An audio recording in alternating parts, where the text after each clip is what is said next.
Back to our champion, Mika Hakkinen, who's now even more special now that he's won the title 2 years in succession. It was a tough and demanding battle for him all the way, and at times it seemed as though he might crack. But he didn't, and he won. James Allen caught up with him recently. Mika, only 7 drivers have done the double. Ascari, Fangio, Brabham, Senna, Prost, Schumacher, and now you're one of the magnificent 7. Must be a fantastic feeling. It is a great achievement indeed, and it feels good. And what I also realized this year, it was to do that, to able to win back to back, it is very, very difficult. Why? Why? Yeah. Naturally, you know, when you win a championship, you know, people expect a lot from you to next year to do also great jobs. And the pressure obviously is very high for the performance, also for the team members, you know, the mechanics and designers and whole package.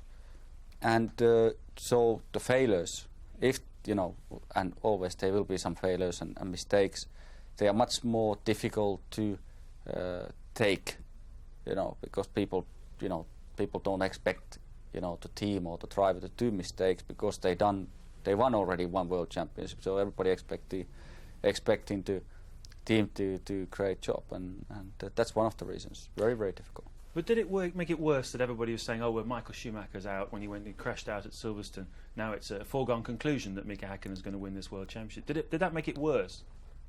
The pressure, if you like. No, it did not make it worse. No.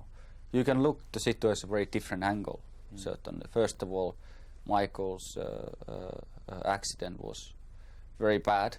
To be honest, I think whoever driver has accident in a Grand Prix racing is always very dramatic and very bad. Like, because I have personally experiences in '95, obviously. But the things, obviously, yes, people started talking about it. Okay, this is easy now, and Mika and, you know, the McLaren, they're gonna win it now easily because Michael is not racing the rest of the season, but I personally didn't never take a approach myself. This is gonna be easy, you know. I every time went to Grand Prix to score the 10 points, but weird things happened, like, you know, during the season, you know, and now looking back, it's actually good. It's nice to sit here today and knowing we did it really a tough way and we really worked hard to able to get the championship. So now it feels good. You talk about weird things that happened in the season. Obviously, one of the weirdest is the 2 big mistakes you made at Imola and Monza. I never thought I'd see you crying in the bushes ever, but I mean that must have been obviously a very difficult experience for you. The whole thing. Was there any coincidence that both of those incidents happened in Italy? Were you trying so desperately to win on Ferrari's home soil, or was it just because they just happened? No, it was just there was just a tactic. It sounds maybe strange, but we have a certain tactics, and we calculated during a race. Okay, I was leading about 10 seconds. But certainly we were also looking at what other drivers are doing, how many fuel stops they're going to do. We have a car, set it in an extremely optimum setup, optimum fuel, things like that. So I needed to push certain amount of gap for the second driver.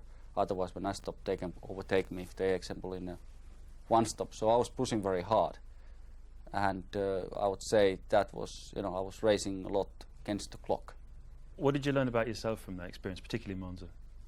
When you are in a situation where you're leading a championship, you have a great gap like in Monza, great gap for the second driver, and it was easy race basically.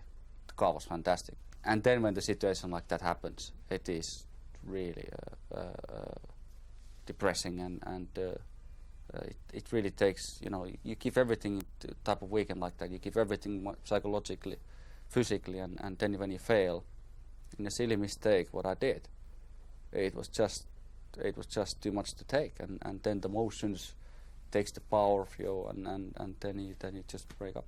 But you bounced back magnificently, didn't you? Course. You kept your nerve, and Japan, one of the great wins of your career, if not the greatest, with everything that was at stake, to do what you did on that day was just an awesome drive. You're right. Going No, into it, yeah. you just presumably just said to yourself, I have to do what I do best and what I've done all my career, and just... Yeah, 4 points behind and going to last Grand Prix, and you needed to win. Of course, in your mind, this it's in a situation where you hardly can sleep.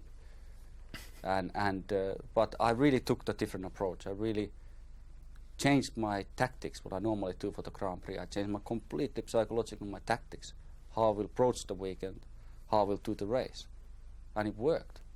So let's talk finally then about 2000. Only one man has ever won 3 World Championships in a run. That's Juan Manuel Fangio. You fancy your chances of another piece of history there? Do you think you can do it again, or a bit tougher challenge next year possibly? I would love to do that. I bet you would. Yeah, but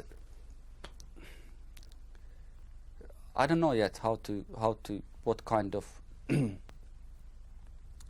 approach and what kind of tactic and psychologically how next year I will attack the season. Again, you cannot just build the motivation for next year and say, yeah, I'm gonna go to win a world championship. I don't. That is the wrong thing, because the aim is so wide, so big. You head in such a big goal. I think it's a mistake. So I still working on it. But the target, of course, depends, of course, how good car the designers can make for us, for David and me, for next year. It depends a lot. Depends the reliability points, about so many things. But the target is to go to win, of course, next year. And let's hope it happens. Well, you're a great champion. Thank you very much for Thank talking you. to us, and enjoy the Millennium Eve. Cheers. Thank you. Thanks.